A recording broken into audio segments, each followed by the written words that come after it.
Hello everyone. If you like what I'm doing here, please consider subscribing, liking, and commenting. It would really help the channel out quite a bit. Thank you very much.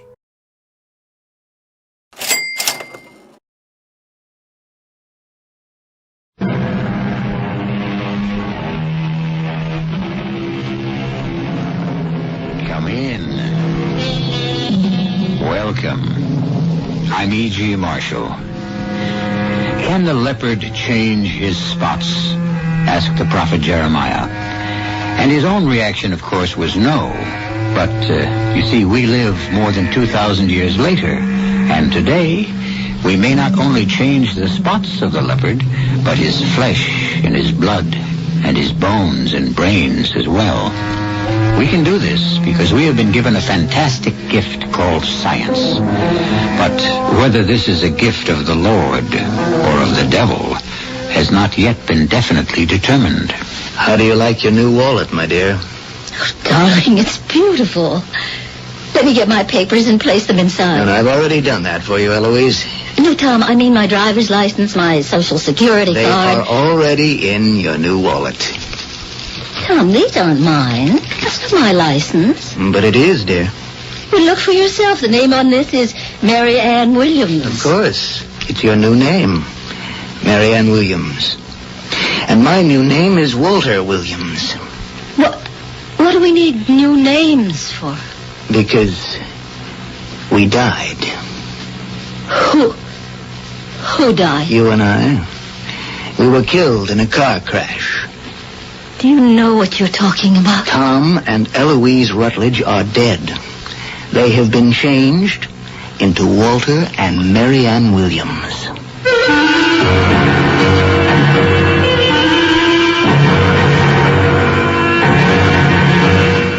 Our mystery drama, The Spots of the Leopard, was written especially for the Mystery Theater by Sam Dan and stars Ann Shepard.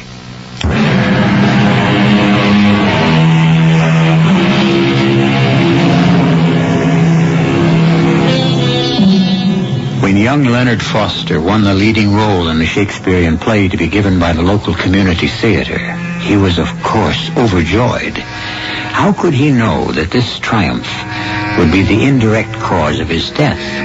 Well, it's the way these things sometimes work out. You see, ordinarily, Leonard would spend his lunch hour out walking with a girl, or in a corner of the parking lot playing softball with the rest of the fellows from the mailroom. However, lately he's been spending the hour between 12 and 1 sitting in the office and memorizing Cardinal Wolsey's famous speech to Cromwell, which is what he's doing right now, less than 3 minutes before he's to be murdered. Cromwell, I charge thee, fling away ambition. By that sin fell the angels. Love thyself last. Cherish those hearts that hate thee. Corruption wins not more than honesty. Still, in the right hand carry gentle peace to silence envious tongues. Oh, hello. Hello? Who is this? Oh, this is Leonard Foster. This is Mrs. Rutledge. Is Mr. Rutledge about? No, ma'am. Mr. Rutledge and the plant manager have gone off to lunch. Oh, have they? Now, Leonard, look, this is vital. Did they drive off in Mr. Rutledge's station wagon? Did they? No. No, ma'am. They went by company limo. Oh, then I'm saved. Mr. Rutledge's station wagon is still in the parking lot. Oh, yes, ma'am. I can see it just outside the window. Uh-huh. Do you drive? Oh, yes, Mrs. Rutledge. Well, I'm at, just where exactly am I, Monsieur de Polissard? Off exit 11, Leonard. Yes. I just bought this absolutely divinely authentic Louis XIV commode, and I must get it home at once. Now, you're, no more than 5 minutes away from exit 11 on the turnpike. And, you'll see the sign, De Polissard Antique. Well, we can have the thing home in 10 minutes, and you can be back at the office 10 minutes after that. Total elapsed time, 1/2 hour. What do you say? Well, ma'am, The keys. Mr. Rutledge keeps a spare set in the upper right-hand drawer of his desk. Leonard, please, hurry. I shan't draw a relaxed breath until we bring it home safely. Mrs. Rutledge, well, she's the boss's wife. Up in the right-hand drawer. Should be... Oh, yeah. Well, where was I? To silence envious tongues, be just and fear not. Then, if thou fallest a blessed martyr. Oh, Cromwell, Cromwell, had I but served my God with half the zeal I served my king, he would not in mine age have left me naked to mine enemies.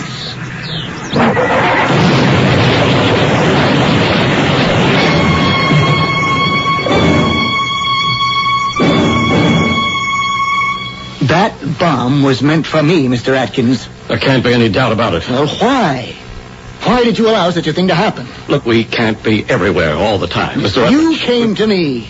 You said, you, Tom Rutledge, you have a duty as a citizen. The underworld has been trying to move in on your industry. You have certain facts. I understand all that, Mr. Rutledge. Now, wait. Your testimony, Tom Rutledge, can place all these hoodlums behind bars forever. I said to you, I have been informed by certain letters, phone calls, even a visit to my office, that it would be suicide for me to testify. We know all this, Mr. Rutledge. And when I told you about all those threats, how can I describe your reaction? It was as if this whole thing were an opera, and you burst forth into a glorious aria about how the full force of the assembled resources of the U.S. government would always be on hand to shield and protect me. Well, where were you when a bomb went off in my car this new? We're doing the very best we can. Your best isn't good enough. I believed you. I came forward. I testified. And now... This young fellow, this Leonard Foster, why was he about to drive your car? I haven't the faintest idea. Would he have any reason for being in your car? None that I know of. Where would he get the key to the ignition? I couldn't tell you. Mr. Atkins, this has been a very... I wonder if you'd excuse me. After all, there's really nothing I could tell you. In just a moment, Mrs. Rutledge, I have a question I'd like to ask you. To ask me? Yes. Just let me finish with your husband. Mr. Rutledge. Yes, sir. Did you keep a key to the car in your office? Yes, in my desk drawer. Did Leonard Foster know about it? Well, I don't see how. But obviously, he must have gone to your desk drawer and taken the key. Why? I don't know. Couldn't even guess. Mrs. Rutledge, the switchboard operator at the plant says you phoned at about 12:15. Oh? Oh, yes, I did. May I ask why? But to see if Tom might be free for lunch. I know, dear. You had told me before you left that you had this date, but I was sitting around the house. I was so lonesome. I forgot. I just picked up the phone. The girl at the board put the call through to your husband's office. You spoke to Leonard Foster because she heard him come on. Oh, yes. Yes, I did speak to the poor boy. And as far as we know, you were the last person to ever speak to him. Yes, I suppose I was. How did he sound to you? How? Oh, I don't know. All right, I'd say. Can you recall the conversation? Yes. I asked if Tom was there, and he said no, Tom had already gone to lunch, and that was all. And aside from telling you that Mr. Rutledge had gone to lunch, he said nothing else to you? Well, what would he possibly have to say to me? So then, for whatever reason, young Leonard Foster decides to drive off in your car, Mr. Rutledge, but the car is booby-trapped, and he becomes the accidental victim. Oh, please. All this is so upsetting, and you really don't need me for anything more, do you? No, Mrs. Rutledge. Dear, why don't you go upstairs and lie down for a bit? Yes. I think I'd better, please, excuse me. Now, this is part of it. My wife is an extremely sensitive woman, and she Look, doesn't... I know she's scared, and I know you're scared, but I promise you're not going to be thrown to the wolves. We were almost bitten this noontime. As of right now, you're being guarded 24 hours a day. But how long can you keep doing it? Mr. Rutledge, all I'm asking is for you to have a little faith.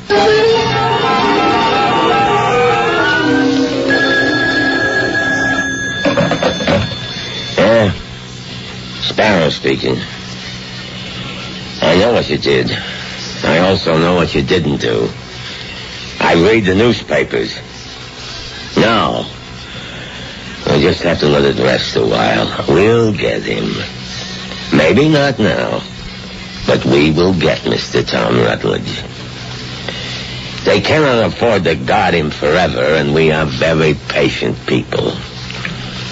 I'll let you know what I want you to do, when I want you to do it. Right.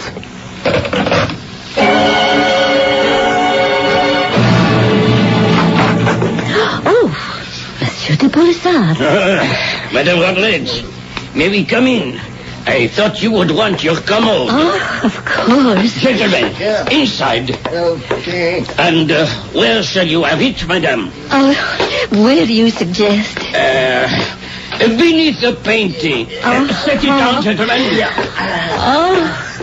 Oh, it's beautiful. It was ordained to occupy that precise place. Thank you, gentlemen. Okay, boss. I must say, it was difficult to approach your house, Madame Rutledge. The police, they stop everyone. Oh, well, my poor husband, his life is in danger. Could you do me a favor, Monsieur de Polissard? Madame, there is no other reason for my existence. I would like to give you a check. Certainly. For half the amount we agreed on, and cash for the balance. Whatever is convenient. Well, I would just as soon my husband didn't know how much I pay. Have no fear, madame. This shall be our little secret. Oh, thank you. Thank you, Monsieur de Polissard. Our second little secret. I beg your pardon?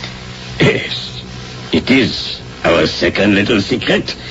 Our first little secret is concerned with that most unfortunate occurrence yesterday noon. What did you say? What did you say, my dear Madame Rutledge? Or, more properly speaking, what did you not say concerning that most regrettable episode? What are you talking about? You said in the newspaper account that you had called your husband's office from your home. Oh. We know that was not true. You had called his office from my shop. Further, it seems that both your husband and the police are completely mystified. They have absolutely no idea why that poor young man should have wanted to drive your husband's car. Now, you could have enlightened them. You must believe me, Monsieur de Polissard. I couldn't mention this because, well, I was so obviously the cause of that poor boy's death. He died because of me. I simply couldn't accept that kind of guilt. Please, Monsieur de Polissard, you said it would be our secret. What is the real reason, madame? There must be more to it. I assure you, monsieur. You place me in a most awkward position, madame. You see, you are withholding knowledge from the police. You are aware this is illegal. My motives are not evil. If my husband knew that I had asked Leonard to run that errand for me, he would be furious. He said he would divorce me if I ever did it again. Did what again? If I ever used his employees to run errands or do work for me. Oh. I may have overdone it in the past. He does employ some very skilled mechanics, and I asked them to do various chores for me.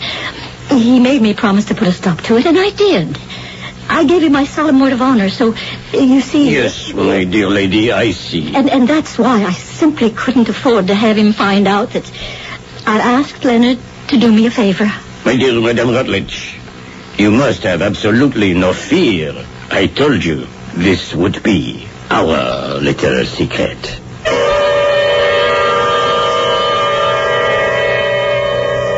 Bread eaten in secret is sweet, says the proverb. But even the sweetest bread must one day grow stale. And secrets tend to grow heavy with age. And sometimes they require additional people to carry them, in which case they usually don't remain secrets. As you can see, we have a lot of work to do, and we'll get a good part of it done when I return shortly with Act 2.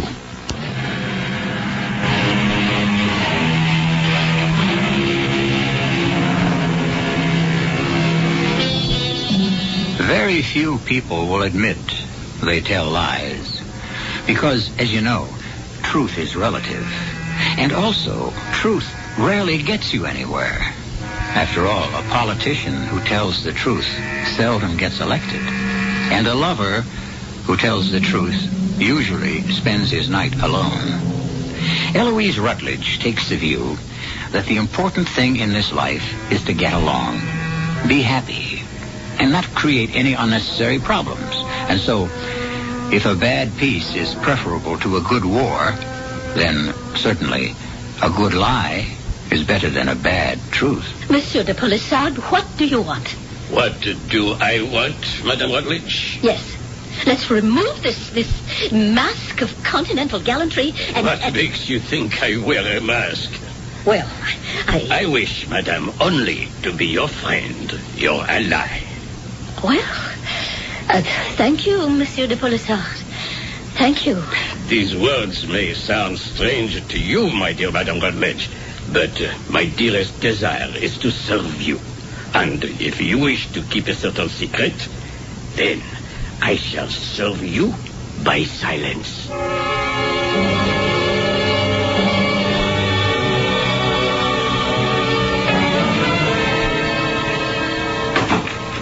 Tom.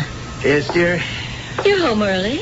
Well, we'd better have a long talk, Eloise. A long talk? About what? About our future. Well, that sounds serious. Yes. It's extremely serious. I just spent several hours with Mr. Atkins.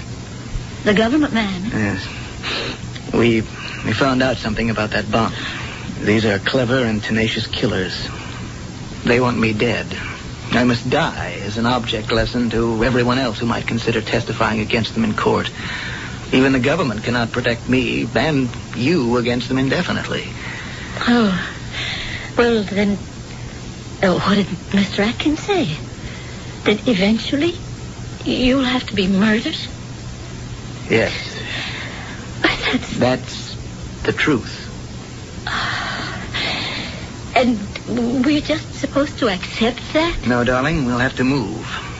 Move? We won't be any safer for it. These criminals have a nationwide organization. We'd be no better off on the other side of the country, even on the other side of the world. We would, because we will no longer be Tom and Eloise Rutledge.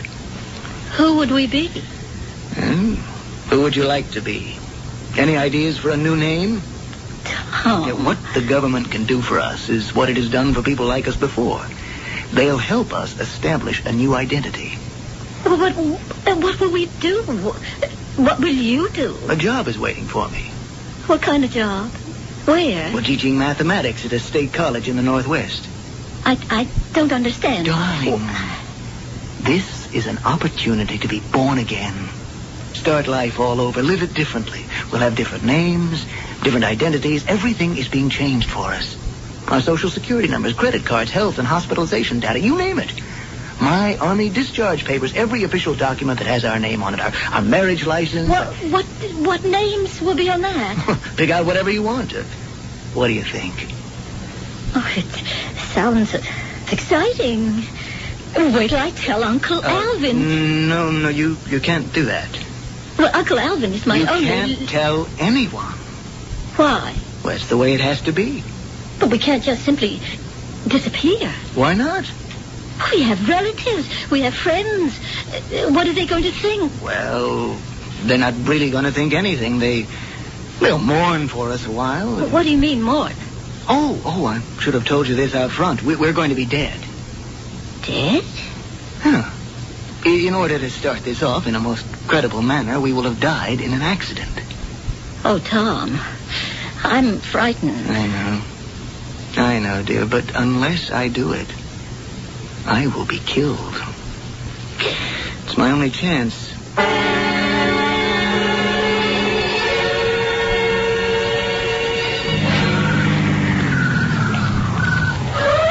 Sorry to be a few minutes late. It's all right. We had to arrange matters with the chief of the local police. Well, take a look. That's your new car. Like it? Oh, it's beautiful. I'll have the officers transfer your baggage from your old one to your new one. Frank, Smitty, start moving the luggage. Mr. Atkins, what's going to become of my furniture, my antiques? Well, they'll be part of your estate. As Tom and Eloise Rutledge, you had a will. But there isn't anyone in either my family or Tom's who has the proper respect for a valuable antique. Couldn't we have taken... No, ma'am, we can't go through all this again, please. Now, you were driving late at night. You went off the road and the gas tank exploded. You perished in the crash and were consumed by the flames. Oh, that sounds terrible. Police and the medical examiner will authenticate all these facts. You fellas moved all this stuff? Yeah. Oh, okay. Now, here's a wallet for each of you. You are now Walter and Marianne Williams.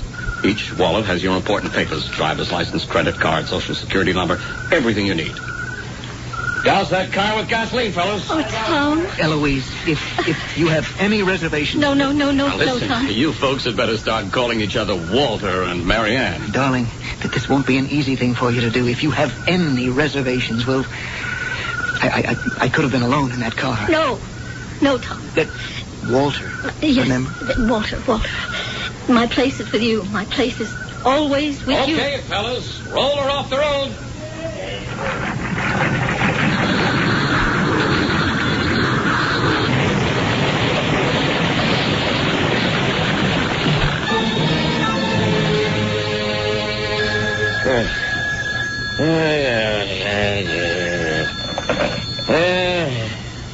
Sparrow, you know what time it is. What? Is that a fact? They had an accident, huh? Car burned up. Both of them dead. Somebody seen the bodies? Not enough left to identify. Well, what do you know about that? I don't believe a word of it. It's a plant. He's on ice somewhere. We'll find him. Yeah. People disappear. But nobody can disappear without leaving some kind of trace.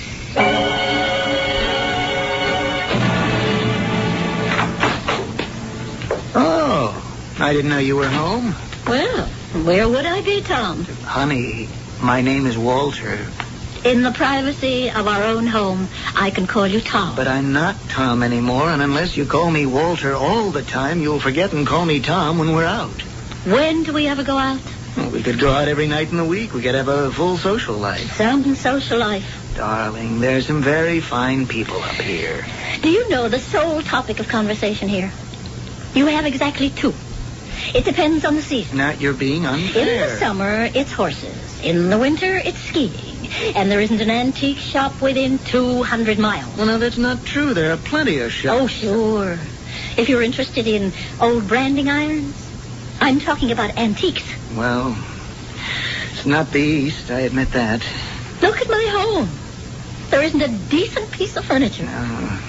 I should have known better. I should have realized that this would be no life for you. Oh, Tom. Walter, I'm sorry. The important thing is we're together. Together. That's all that I care about. Yes, that's the important thing. And it's just about the only thing we'll ever have, being together. I miss other things, too. The theater, the excitement of the big cities, the museums, galleries, restaurants. Oh, please. Don't even mention Both that. of us, we were brought up to live that way. I'm sorry. I'm sorry. Don't be sorry. I'll manage somehow. And I wish I could buy you an antique. A chair and a table. Nearest place where we could even hope to see anything that you would consider an antique would be San Francisco. I don't think it would be prudent for us to be seen in San Francisco. No, I guess not. I'm sorry, dear. I'll just have to live with it somehow.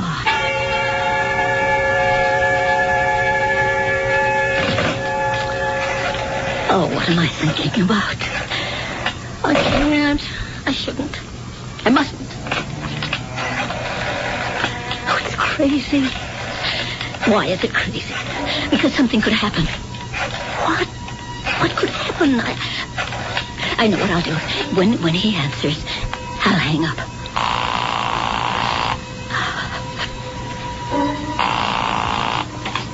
Good day.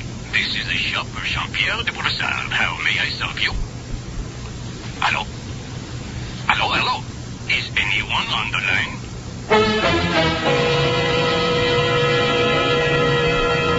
Is anyone on the line? Or put it this way. When I return with Act 3, will there be anyone on the line? Will she do the smart, sane, sensible thing and hang up? Or will she... Well, she's a woman. And today's women's lib attitudes to the contrary notwithstanding, history is replete with women who go against specific instructions. Bluebeard's wife, Pandora, Eve. Do we add Eloise? This is...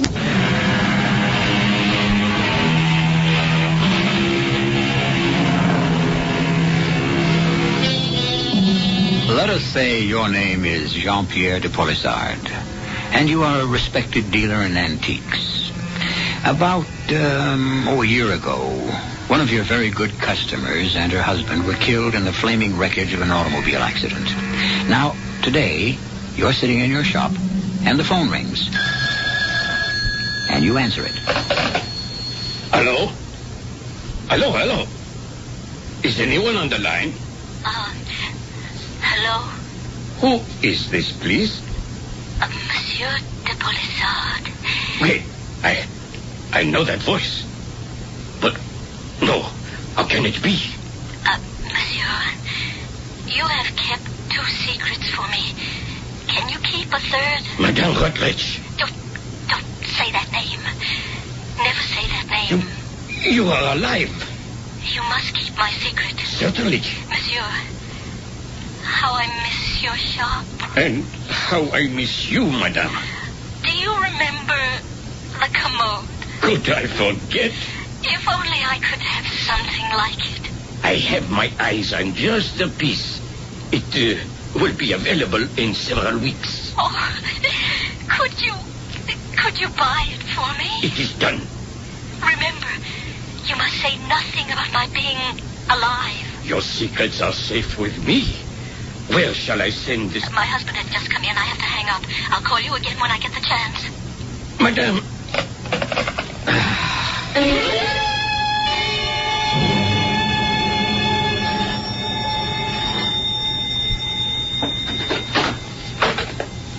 Yes?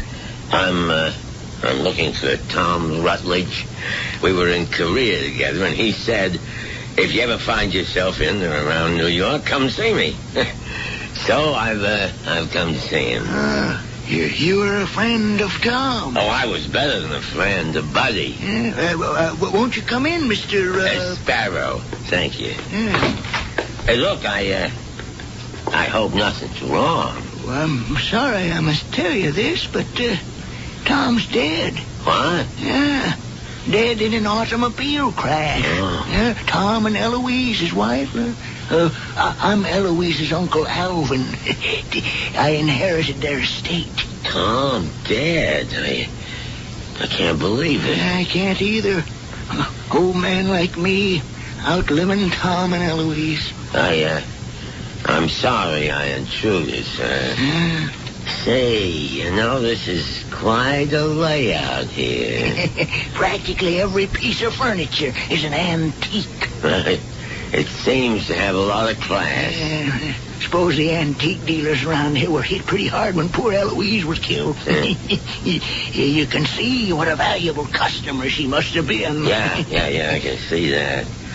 Well, thank you for your hospitality, sir. I'm sorry you had to come all this way out here for nothing. Well, maybe it wasn't for nothing after all.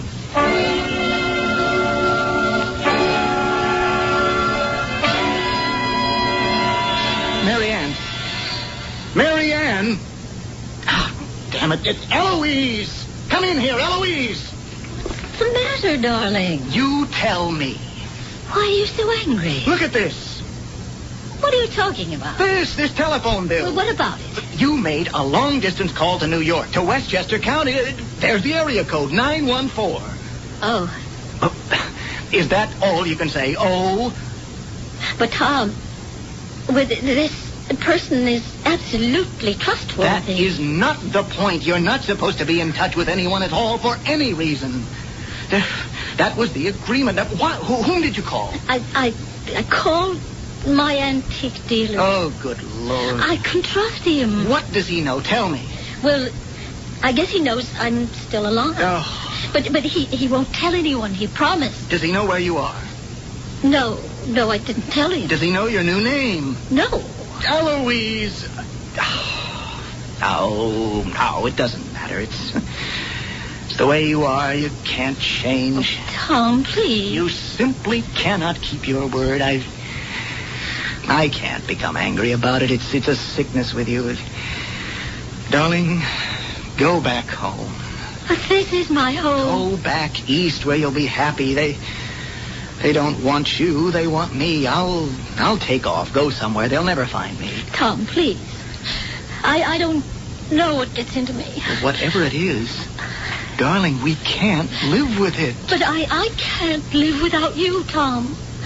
So whatever it is, I'll fight it. I won't give in to it, to myself anymore. I won't, Tom, please. This time, believe me. All right, darling, all right. I'll try to believe you.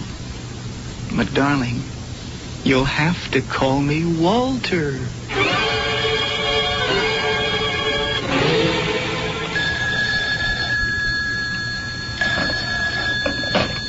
Hello? Monsieur Polissard. Madame. I don't have too long to talk with you. Did you find me? Madame, I found you a gem exactly like the other. And the same price. Could you send it out here? Of course. Well, I don't want my husband to know I got it from you. Easily remedied. I shall ship it to a friend in San Francisco. He will send it on to you. You can claim you saw it advertised out there. Well, I think I can get away with that. What is your address? No, this is an absolute secret. I shall guard it with my life. All right. You send it to Mrs. Marianne Williams, care of Western State A&M, Barrett, Wyoming. Uh-huh. And please keep it secret. My dear madame, it is our fourth secret. Mr. Atkins, I'm Eloise Rutledge's uncle. You remember Tom and Eloise Rutledge? Yes, I do. Are they really dead? What do you mean? Why couldn't you answer that question yes or no, Mr. Atkins? Because I'm not sure I understand that question. Well, let me draw a picture. A week ago or so, man rings my bell. Says he's an old army friend of Tom's. You follow? Yes, sir. Yeah, sure. It's simple so far. And he asks about Tom. Didn't know Tom was dead. That doesn't raise any suspicions. Now, here's where it gets complicated. I see this fella's picture in this morning's paper. Here it is. Same person. And his name's Paul Sparrow. And he's supposed to be a notorious gangster. And he was asking about your nephew? I notice you didn't say my late nephew. No, I haven't said anything at all. But I do want to thank you for this very vital information.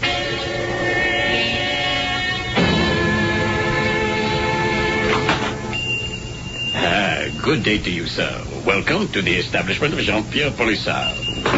Well, if it ain't Benny the Frenchman. Hello, Sparrow. And look at you. New racket? I have gone straight. Is this stuff on the level? Or did you hammer it out in the back room? I told you, Sparrow, I have gone straight. All the way. Well, I'm looking for a dame. Haven't we all? She'd been a good customer of yours before she died. If she died. That is quite a description. Her name was Eloise Rutledge, or Mrs. Tom Rutledge. I read in the papers a year ago. She got killed in a car crash. What is on your mind, Sparrow? The same thing that was always on your mind, Benji. Squealers. I remember how you always hated squealers. And that's her husband. He was killed, too. Yeah, that's what it said in the papers. I warned him. But he's already dead. No, the feds got him stashed. So I figure maybe she's been in touch. Why?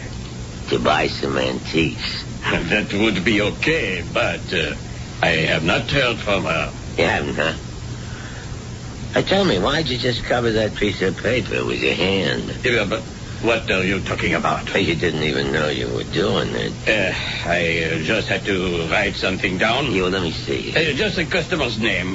Look for yourself. Marianne Williams. How come you got a customer all the way out in Wyoming? She likes antiques. You know what I'd like to bet?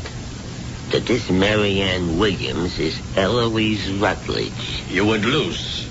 Well, it's worth the trip. You want to waste your time? Go ahead. Look, I trust you, Benny. Is she or ain't she the dame I'm looking for? She is not. Okay, pal. That's the last word.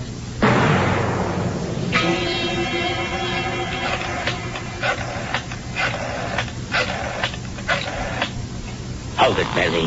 What? Put that phone down. When did you come back? You're getting careless. I come back to see if you was going to phone her to tip her off. This is a business call. Hand over the phone, Benji. If it's legit business call, hand it over. Now, come on, that's good. Hello? Hello? Oh, ma'am, I think maybe I got a wrong number. Can you tell me where I reached? Yes, this is Barrett, Wyoming. Oh, I'm sorry. It's the truth, Benji. I'm really sorry.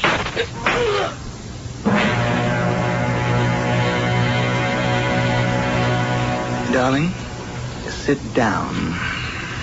What is it? You told me you saw the ad for this antique commode in a San Francisco paper. Well, yes. Mm-hmm.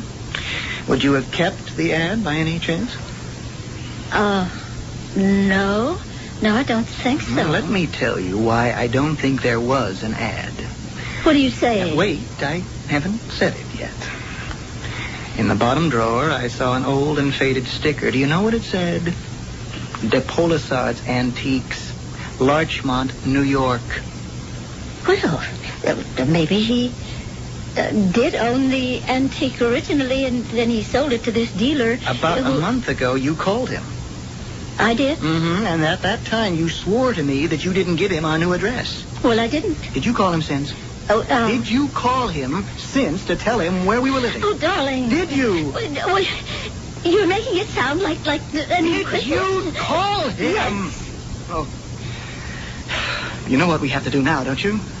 No. We have to get out of here as quickly as we can. Why? But suppose Polisard does know. You can trust him. That's right. There was a guy that was aces. Oh, you. Don't move. Oh, Tommy's got a gun. Look, nobody can say your wife don't know this. Well, what are you going to do? What do you think he's going to do? Oh, no. Oh, please. Now, don't feel bad about Monsieur Polisard, as you called him. Wasn't his fault. Besides, he's dead. Hey, look, if you shoot us, people are all around on campus, and they'll hear the shots. Now, this. It's a silencer. It'll just be a couple of little pop-pops, that's all. You're covered, Sparrow. My suggestion is for you to drop the pistol and walk out the front door. Well, that sounds about right. Drop it. Oh, Mr. Atkins. Oh, Tom. I'm so sorry. You folks will just have to do it again.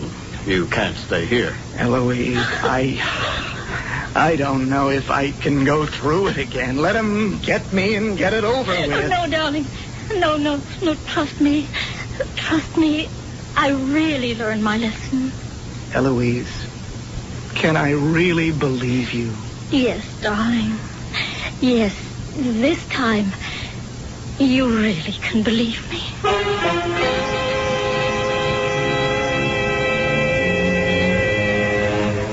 Well, we'll never know if he can or not. When our stories are over, they're over. What happens after our third act curtain descends has to be another story. And I shall have another story for you when I return in just a few moments.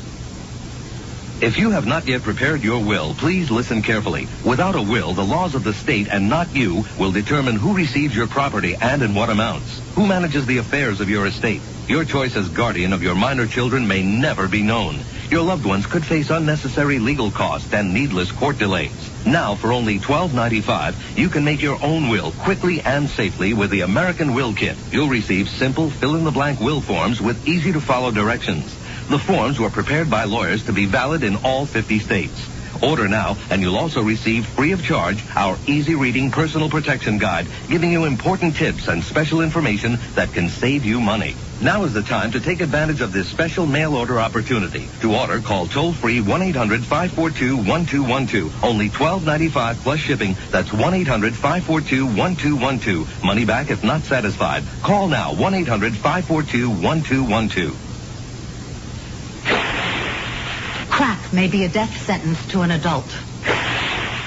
If you're pregnant, crack may sentence your baby to mental retardation, stunted growth, permanent learning disabilities. Crack babies often do not survive the first 6 months of life.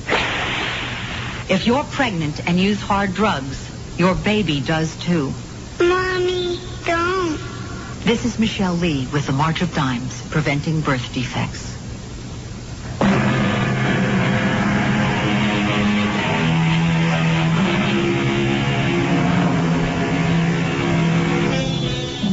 The delicate balance between a lie and the truth.